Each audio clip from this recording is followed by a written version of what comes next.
Presiden Joko Widodo mengatakan setelah pemerintah memindahkan ibu kota negara ke Kalimantan Timur, Jakarta tetap akan menjadi kota besar. Jakarta akan menjelma menjadi salah satu kota metropolitan di Amerika Serikat dan menjadi pusat ekonomi dan bisnis seperti New York dan juga Washington DC. Langsung saja kita akan membahasnya bersama Sekretaris Komisi B DPRD DKI Jakarta Pandapotan Sinaga, Ketua Kadin DKI Jakarta Diana Dewi dan juga ekonom senior Universitas Paramadina Wijayanto Samirin.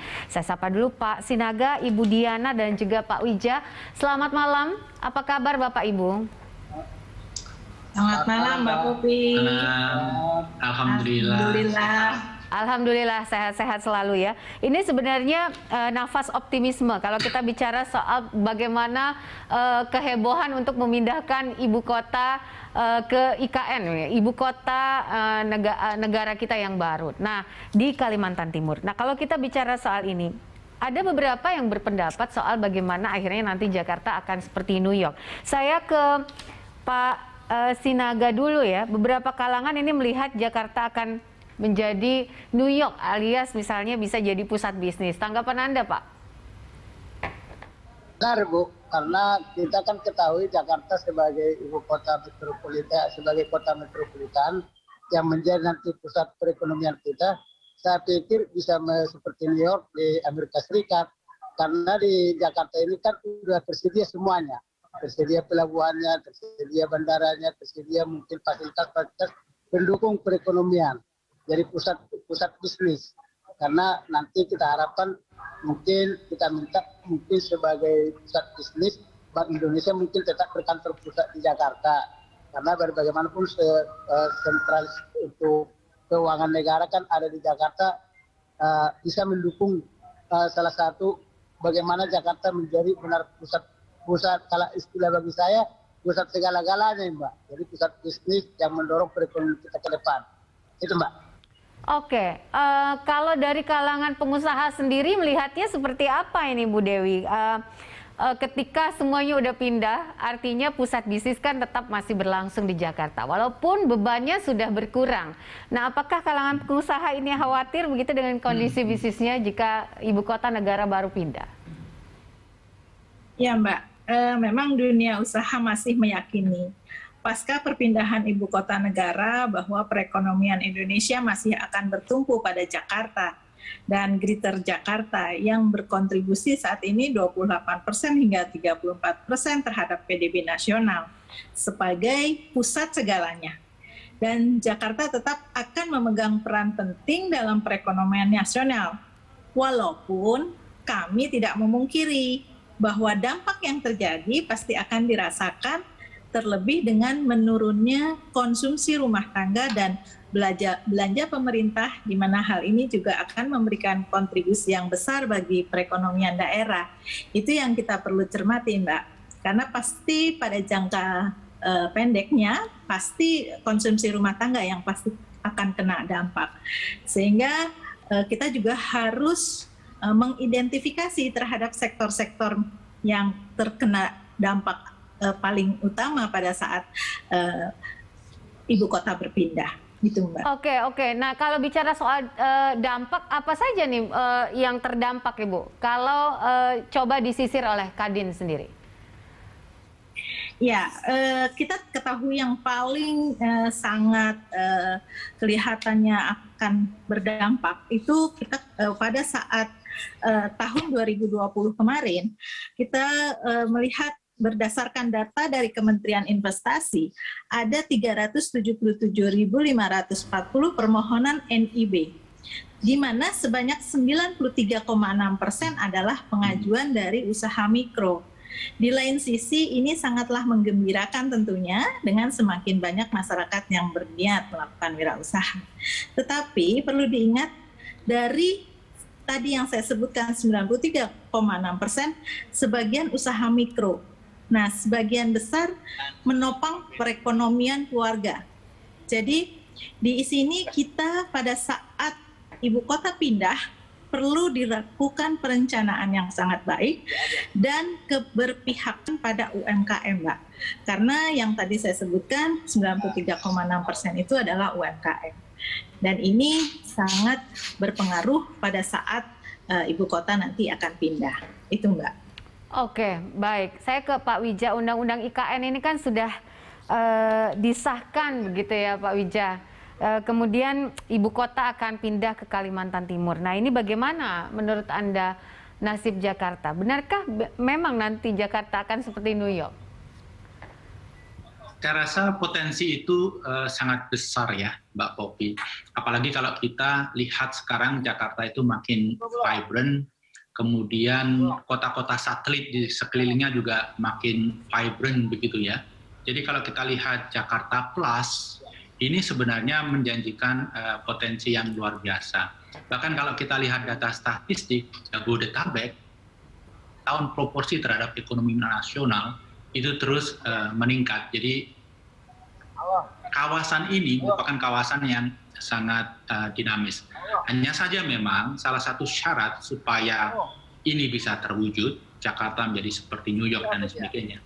Proses transisi itu harus diatur sehingga smooth begitu ya. Ada periodisasi yang terstruktur begitu ya. Kalau perubahannya mendadak, memang ini akan ada sedikit surprise bagi dunia usaha. Yang kedua, ya Jakarta harus mampu mempunyai flagship baru. Kalau dulu kan dunia mengenal Jakarta sebagai ibu kota, gitu ya. Masyarakat dunia datang ke Jakarta karena ini ibu kota. Jadi Jakarta harus punya daya tarik baru, harus punya flagship baru, sehingga dunia internasional itu tetap akan mempertahankan Jakarta sebagai hub utama kota di Indonesia. Oke, baik. Nah ini kalau soal beban misalnya Pak, beban Jakarta kan memang saat ini ketika nanti akan dipindahkan ke ibu kota baru pastinya akan berkurang begitu ya. Tapi bagaimana ke depannya untuk fokus perekonomian ini sehingga bisa berhasil lah ya, seperti apa kalau kita lihat benchmark negara lain misalnya yang memisahkan pusat pemerintahan dan juga pusat bisnisnya. Kalau kita lihat beberapa negara ya, selain tadi sudah disebutkan Ankara di Turki, kemudian Washington DC, New York di Amerika Serikat, ada beberapa contoh lain, misalnya di Australia, gitu ya. Canberra sebagai ibu kota negara, ya kota administratif saja, relatif kecil, tapi ekonomi utama di Australia itu ditopang oleh dua kota besar, Sydney dan Melbourne. Contoh lain misalnya di China, gitu ya. Beijing bukan merupakan kota yang terbesar, tapi Guangzhou, kemudian Shanghai, Shenzhen, itu justru merupakan kota-kota yang vibrant jadi pusat ekonomi. Contoh yang lain misalnya di India, gitu ya, Mumbai itu kota yang sangat vibrant secara ekonomi. Di Pakistan misalnya, ibu kotanya Islamabad, tetapi kota bisnisnya tetap di Karachi. Dulu Karachi adalah ibu kota. Setelah ibu kota dipindah ke Islamabad, peran Karachi sebagai kota bisnis utama di Pakistan itu tetap dipertahankan. Dalam konteks ini saya juga sangat yakin gitu ya, karena Jakarta sebagai kota seperti tadi sudah disampaikan oleh Pak Padepotan, ini merupakan ekosistem yang paling lengkap, segalanya ada. Nah, bagaimana kita bisa merangkai ini menjadi kota yang identik dengan New York-nya Amerika Serikat, begitu. Oke, baik. Pak Sinaga, kalau kita lihat tadi ada beberapa catatan sebenarnya. Bagaimana akhirnya membuat sebuah potensi baru di Jakarta sehingga nanti fokusnya ini bisa seperti New York misalnya. Nah, apa yang membuat menurut Anda potensi apa mungkin yang bisa digali dari Jakarta sendiri ataupun yang menjadi bargaining position Jakarta untuk bisa menjadi pusat bisnis di dunia juga? Ya, Jakarta sebagai pusat bisnis atau pusat perekonomian karena fasilitasnya.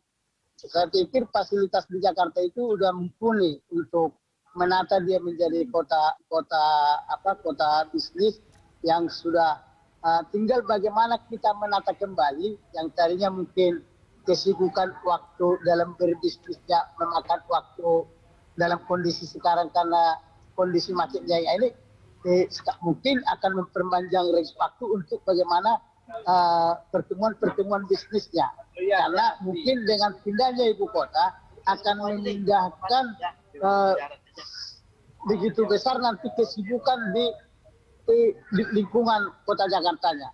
Misalnya transportasinya, jalannya macet, yang tadinya pertemuan untuk kondisi sekarang dalam berbisnis hanya bisa ketemu 2-3 orang, mungkin dengan perpindahan ibu kota akan makin banyak pertemuan-pertemuan yang terjadi. Sehingga potensi-potensi bisnis yang untuk meningkatkan perekonomian kita akan terbangun dengan matang gitu, Mbak. Jadi dengan fasilitas yang ada sekarang ini saya pikir sangat-sangat mumpuni untuk mengimbangi misalnya perbandingannya dengan New York dengan Washington DC. Jadi saya yakini kalau Jakarta nggak usah ragu, rakyatnya, warganya, Jakarta akan tetap seperti Jakarta sekarang menjadi pusat perekonomian yang dilirik oleh semua pebisnis yang ada di dunia ini. Itu, Mbak. Oke, baik. Bu Diana, potensi bisnis mungkin yang bisa naik lagi begitu ya ketika ibu kota sudah tidak berada di Jakarta. Apa peluang-peluang potensi bisnisnya? Ya Mbak, memang kita tahu bahwa dukungan dari infrastruktur di Jakarta dapat fokus menjadi kota pusat keuangan dan perbankan, juga pertemuan. Jadi seperti MICE ya Mbak ya, meeting, insentif, konferensi, dan exhibition. Nah ini memang tidak menutup kemungkinan kota Jakarta akan menjadi tetap Greater Jakarta. Dan yang perlu kami juga mintakan bahwa ini harus dibuat sistem yang benar sehingga bisa dibicarakan juga tentang aset-aset nasional yang akan nanti ditinggalkan. Apakah masih tetap menjadi kewenangan pemerintah pusat atau bagaimana? Atau misal ke pemerintah daerah atau bahkan kami di swasta bisa mengelola untuk aset-aset yang ditinggalkan. Ini yang perlu juga dicermati oleh pemerintah. Itu Mbak.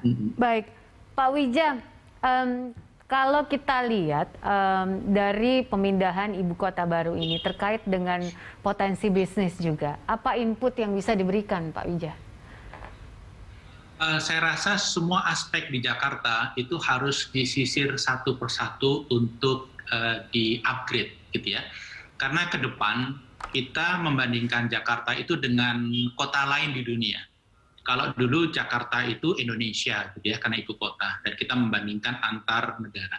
Sekarang yang dibandingkan adalah Jakarta, Bangkok, Kuala Lumpur, Seoul, Tokyo gitu ya. Jadi Jakarta punya apa begitu. Nah, kalau kita bandingkan dengan kota lain di dunia yang vibrant gitu ya, seperti New York gitu ya.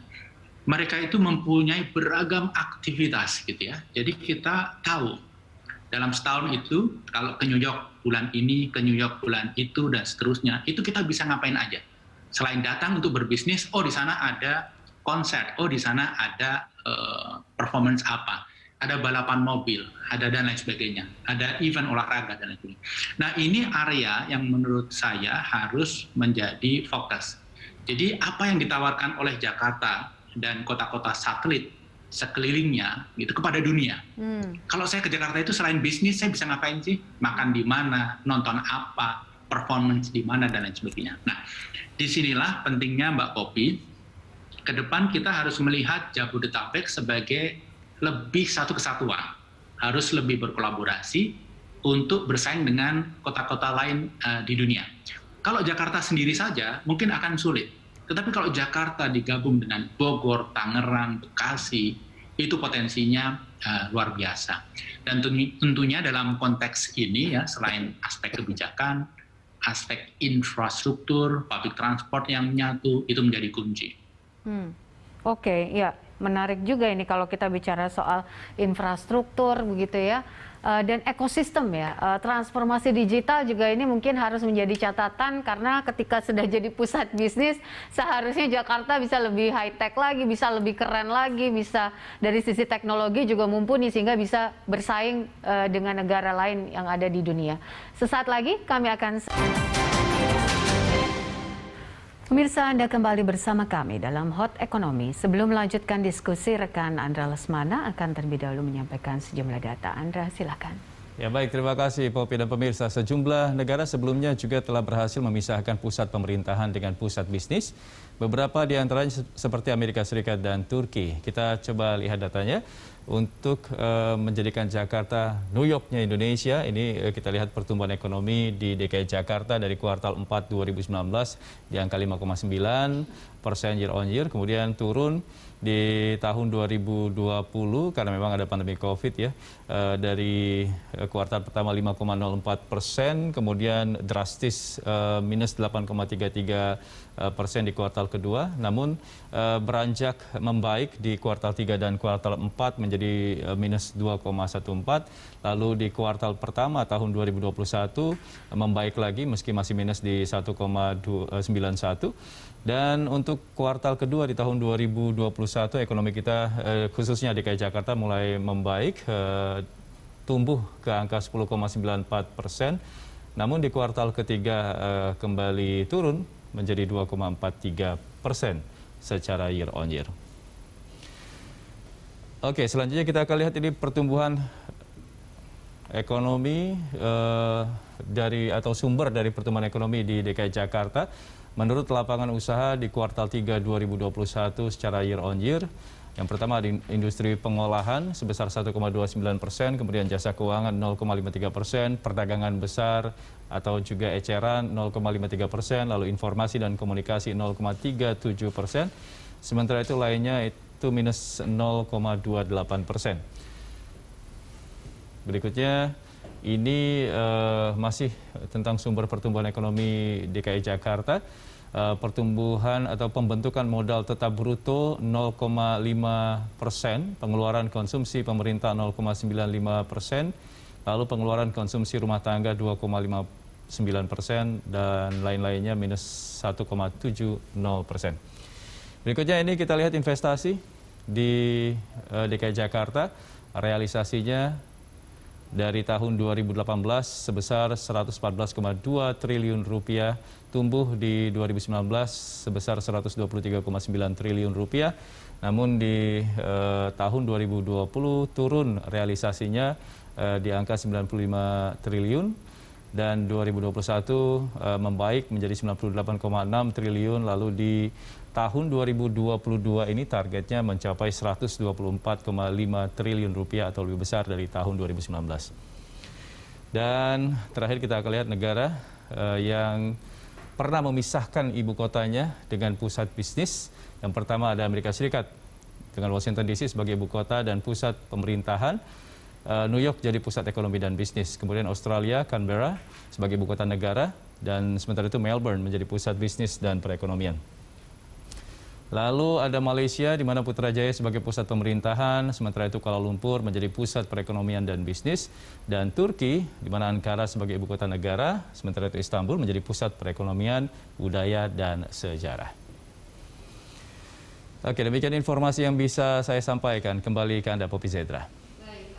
Terima kasih untuk informasinya. Kami lanjutkan perbincangan bersama tiga narasumber saya, Pak Sinaga, Ibu Diana, dan juga Pak Wija.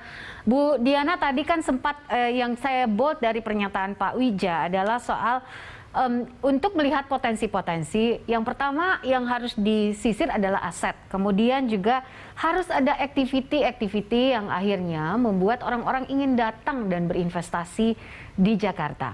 Nah, terkait dengan investasi ini sendiri, apa yang bisa Kadin berikan inputnya supaya juga aset yang akan disisir, kemudian juga soal ragam activity ini juga bisa masuk dalam potensi dan juga proyek strategis ke depan? Iya, Mbak. Yang paling penting memang kita itu harus bertransformasi secara serius ya ke arah ekonomi yang bernilai tambah tinggi. Dan tentunya tadi sudah disampaikan oleh Pak Wijaya adalah berkolaborasi serta integrasi dengan kota-kota di daerah sekitar, yaitu dalam hal ini di Jawa Barat dan Banten. Sehingga dengan dukungan infrastruktur Jakarta yang begitu semuanya ada, maka pastinya dengan tadi yang sudah disampaikan Pak Wijaya juga, kita bisa bertransformasi dan berkolaborasi, ya akhirnya apa yang diharapkan oleh Presiden kita juga bisa tercapai. Itu dari pandangan kami, Mbak. Sehingga kami berharap bahwa kami dari swasta bisa diikutsertakan bagaimana untuk perpindahan ini pun harusnya tidak terlalu begitu tergesa-gesa, sehingga sistem yang dibuat kami berharap jangan sampai perpindahan ini tidak dipersiapkan secara matang, karena khawatir terjadi implikasi negatif terhadap perekonomian nasional tentunya. Oke. Itu Mbak yang apa yang dikhawatirkan terhadap implikasi perekonomian nasional? Boleh dielaborasi, Bu Diana? Ya, karena kalau misalnya sistem yang tergesa-gesa, kami khawatir pada saat perpindahan itu tidak tersistem dengan baik, kemudian yang harusnya masih bisa kita lakukan, ya kita pasti akan lakukan dahulu. Nah, ini yang kami berharap bahwa semua tersistem, Mbak, sehingga pada saat misalnya contoh infrastruktur yang ditinggalkan di sini, padahal di sana infrastruktur juga belum ada. Kemudian ini akan berakibat fatal sekali, terutama misalkan perizinan yang kita anggap nanti akan menjadi biaya ekonomi tinggi. Nah, ini salah satu contohnya begitu, Mbak. Oke, Pak Sinaga, terkait ini kekhawatiran tadi yang diungkapkan oleh Ibu Diana soal misalnya sistem yang tergesa-gesa, kemudian juga infrastruktur yang belum memadai. Kita tahu juga bahwa sistem dan mekanisme pembangunan ibu kota baru ini memakai mekanisme tertentu begitu ya, kalau nggak salah. Saya kemarin sempat lihat datanya sekitar 53% menggunakan APBN, kemudian ada lagi sistem melalui BUMN, kemudian juga swasta. Ini yang sangat ditakutkan oleh rakyat. Dari sisi DPRD sendiri melihatnya seperti apa? Karena kan fungsinya sebagai pengawasan. Catatan Anda? Saya pikir nggak perlu ditakuti, Mbak Diana. Karena seperti yang saya katakan, kalau Jakarta itu ditinggalkan karena perpindahan ibu kota negara, saya pikir saya nggak begitu khawatir. Yang saya khawatir bagaimana supaya segera pembangunan di ibu kotanya itu, seperti yang dikatakan Diana, segera bisa dilaksanakan dan terintegrasi. Kalau soal perizinan kan mungkin melalui internet bisa untuk soal perizinan. Zaman sekarang ini kan udah zaman canggih. Iya, tapi sejauh mana Pak soal perizinan ini? OSS ini apakah sistemnya betul-betul sudah berlanjut atau seperti apa? Kan di lapangannya masih juga banyak perdebatan soal misalnya perizinan ini. Kan sekarang ini kan seperti perizinan segala izin di Jakarta ini kan udah satu pintu. Nanti diciptakan aja juga satu pintu juga di ibu kota negara kalau udah sifatnya nasional. Jadi kalau soal perizinan seperti yang saya katakan kan semua kan teknologi tinggi dan udah banyak sistem untuk bisa mempercepat memberikan proses data perizinan. Itu kan soal administrasi. Jadi kita nggak perlu takut lah kalau saya pikir ya, kalau untuk ini kan udah global ini, udah teknologi apa semua. Ngapain kita harus pikirkan ketakutannya soal perizinan? Yang saya takutkan, udah kan khawatirkan adalah bagaimana proses mempercepat pembangunan fasilitas di ibu kota negara yang baru. Kalau Jakarta ditinggalkan, saya pikir nggak begitu khawatir saya, Mbak. Karena seperti yang saya katakan, Jakarta itu sudah serba ada, udah serba canggih soal apanya, soal pengadaannya dan situasinya.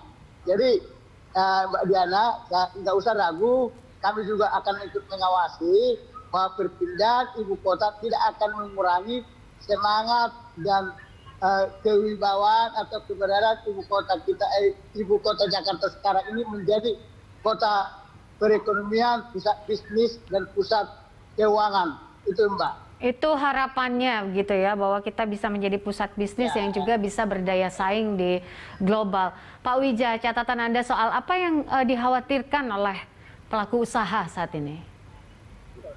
Jadi mau tidak mau ya harus diakui bahwa posisi Jakarta sebagai ibu kota itu memberikan dampak ekonomi yang tidak kecil. Nah, jadi dampak ekonomi, perputaran ekonomi karena dampak ibu kota ini kalau berpindah seketika, maka dunia usaha itu akan kesulitan. Jadi akan ada begitu banyak bisnis, investasi yang terkait dengan posisi Jakarta sebagai ibu kota itu akan sia-sia.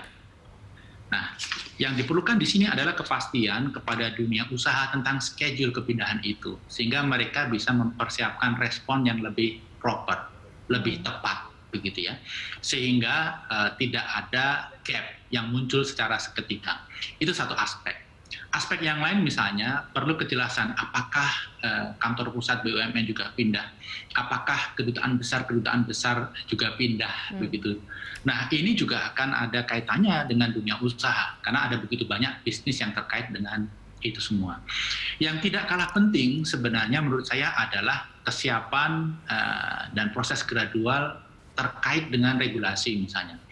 Mau tidak mau sekarang ini ada 2 UU yang judulnya ibu kota. Ada UU IKN yang baru saja diketok, tetapi Undang-Undang Daerah Khusus Ibu Kota itu juga masih berlaku, gitu ya. Nah, transisi ini harus segera dipikirkan, gitu ya. Ketika Jakarta sudah bukan menjadi ibu kota, revisi dari undang-undang ini akan seperti apa? Apakah privilege, kekhususan, kemudahan-kemudahan yang dimiliki Jakarta selama ini tetap dipertahankan?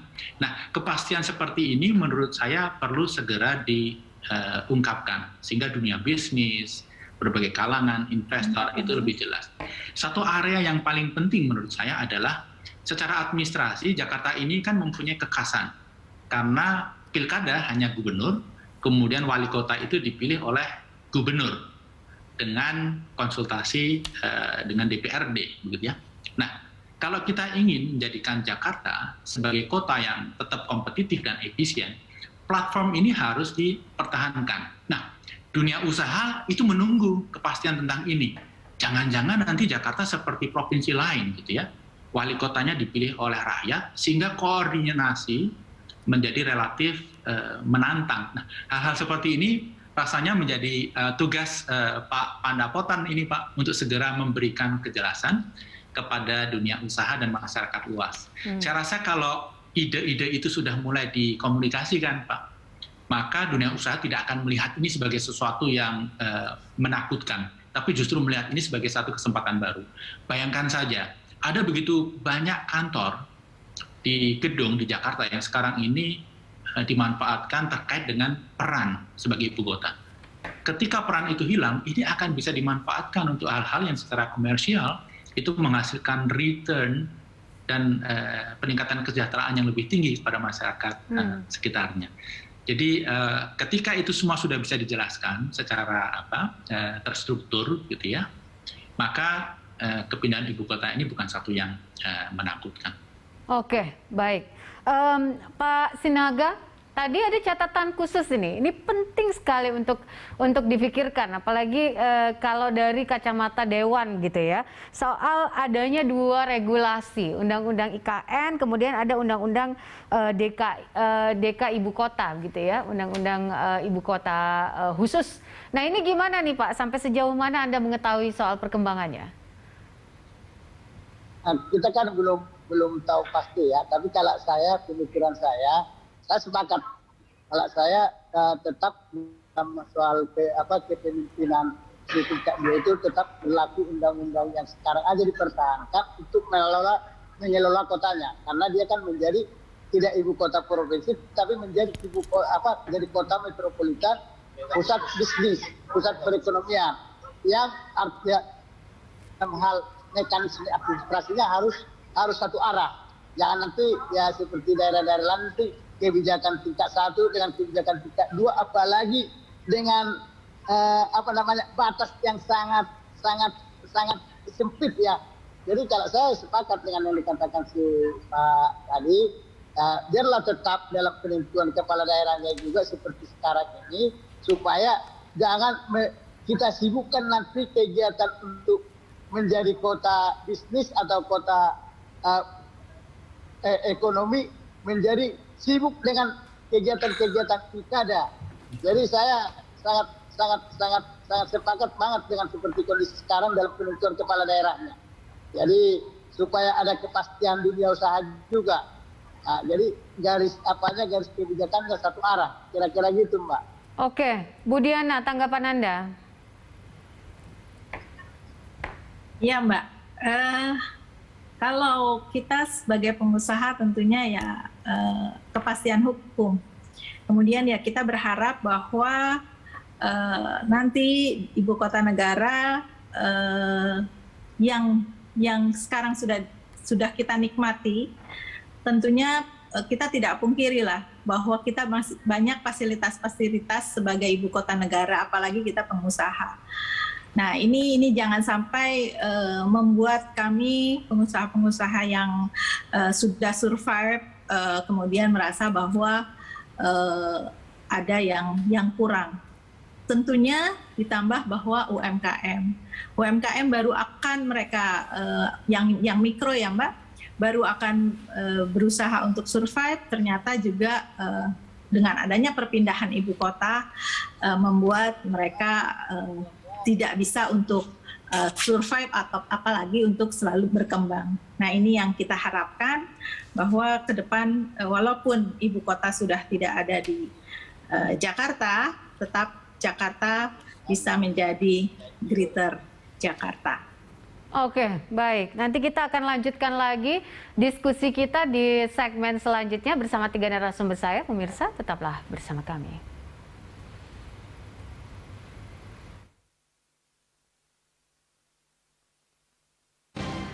Anda kembali bersama kami dalam Hot Ekonomi. Saya masih melanjutkan perbincangan bersama Pak Wija, Bu Diana, dan juga Pak Sinaga. Ibu Diana, ke depannya ini soal skema mungkin. Ini kan kadang-kadang juga dikhawatirkan gitu oleh pelaku usaha. Kemarin kita sempat juga bicara soal skema misalnya pemindahan ibu kota. Tadi Ibu bicara juga soal misalnya sistem dan juga problem perizinan. Nah, sampai sejauh mana ini di lapangan soal perizinan di lapangan ini, Bu? Ya, Mbak. Perizinan ini kan bukan kaitannya hanya dengan satu instansi saja. Biasanya satu sektor industri itu juga membuat perizinan berintegrasi. Ada bahkan yang dari mulai kabupaten, kota, atau sampai dengan tingkat provinsi, sampai dengan baru nasional, itu ada. Kemudian juga kalau perizinan kita lihat dari segi teknis dari kementerian terkait, tapi tetap harus ada dari kementerian yang punya kewenangan untuk memberikan izin secara full.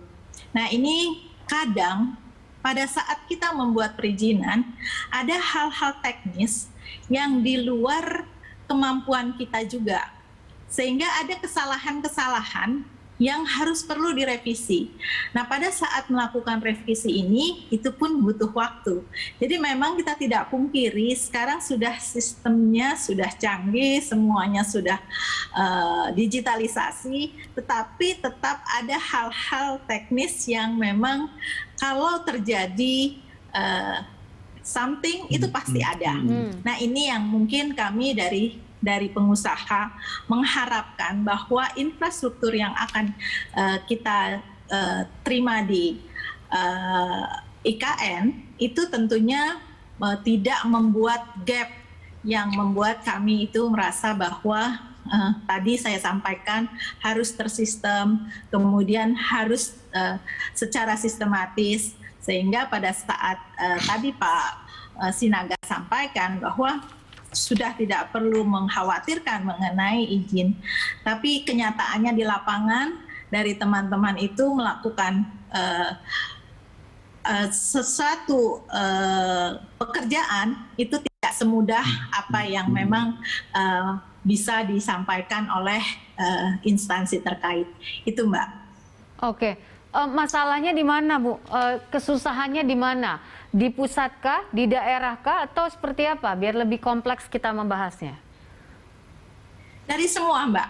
Tadi juga kan sudah disebutkan otonomi daerah ya, Mbak. Itu dari semua tingkat, itu pasti ada sesuatu yang harapannya adalah semuanya terintegrasi.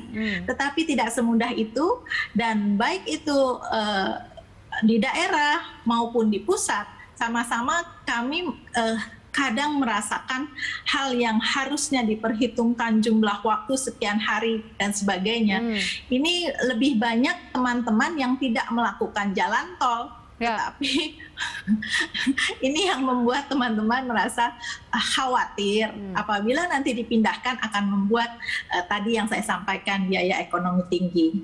Oke, Pak Sinaga, ini langsung dengar loh dari bagaimana pendapat para pelaku usaha. Tentunya ini akan berpengaruh juga terhadap iklim investasi kita.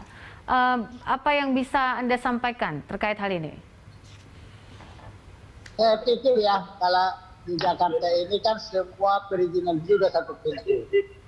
Kalau misalnya dokumen-dokumen yang dibutuhkan untuk membuat perizinan itu lengkap, tidak ada masalah, mungkin tidak ada hambatan. Kalau misalnya ada hambatan itu kan hanya personal orang. Karena seperti yang saya katakan, semua kegiatan untuk perizinan kan ada sistemnya. Mungkin untuk untuk mendaftarkan sesuatu pun di dalam pendaftaran untuk mengurus perizinan, dia udah sajikan persyaratan-persyaratannya dan dimasukkan kepada internetnya. Jadi kalau dulu kan mungkin penilaiannya kan subjek.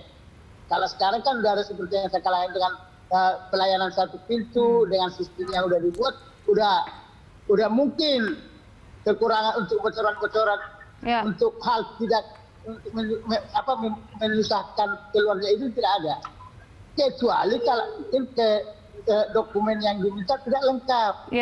Kadang-kadang kan begini Mbak, ada mungkin satu dokumen yang tidak lengkap diminta, mungkin jawaban tidak langsung dijawab sama yang mau mengurus izin, nggak lagi mempersulit. Saya yakin PTSP sekarang dengan sistem yang udah ada sekarang, kalau kelengkapan dokumen memang udah benar-benar siap, itu langsung otomatis Mbak. Itu yang saya perhatikan. Kebetulan di Komisi B itu yang namanya PTSP di bawah kita Mbak. Selalu kita tanyakan kepada pihak terkait, kalau memang dokumen lengkap, lancar-lancar saja. Cuman seperti sekali lagi kita katakan, kalau ada kekurangan dokumen satu, bisa menyebabkan mungkin proses ulang. Itu mungkin yang dikatakan di sana, akhirnya ada kendala-kendala. Itu Mbak. Oke, Pak Wija, menanggapi apa yang menjadi keresahan ini, masih tetap ini, karena kondisinya bagaimana akhirnya investasi mau moncer kalau memang teman-teman atau pelaku usaha ataupun investor mendapatkan problem di lapangan seperti ini. Nah, salah satu kendala menurut saya tadi apa yang disampaikan oleh Bu Diana itu adalah kita sudah memperkenalkan sistem online, kita sudah kenalkan sistem digital, tapi mindset-nya masih belum digital. Jadi digital itu hanya semacam frontliner saja. Seluruh prosesnya itu masih manual, orang masih ketemu untuk reconfirm, begitu ya. Nah, ke depan memang dengan ibu kota yang jauh dari Jakarta, kita harus memaksa diri nih, bahwa tidak hanya sistemnya yang digital, tapi mindset-nya juga harus digital. Apa yang terjadi sekarang ini seperti ini loh, kita berempat diskusi lewat WhatsApp, pakai bahasa tulis, kemudian nggak jelas, kemudian kita janji ketemu. Nah, ketemu membahas sesuatu yang sama. Nah, ini yang terjadi kebanyakan saat ini.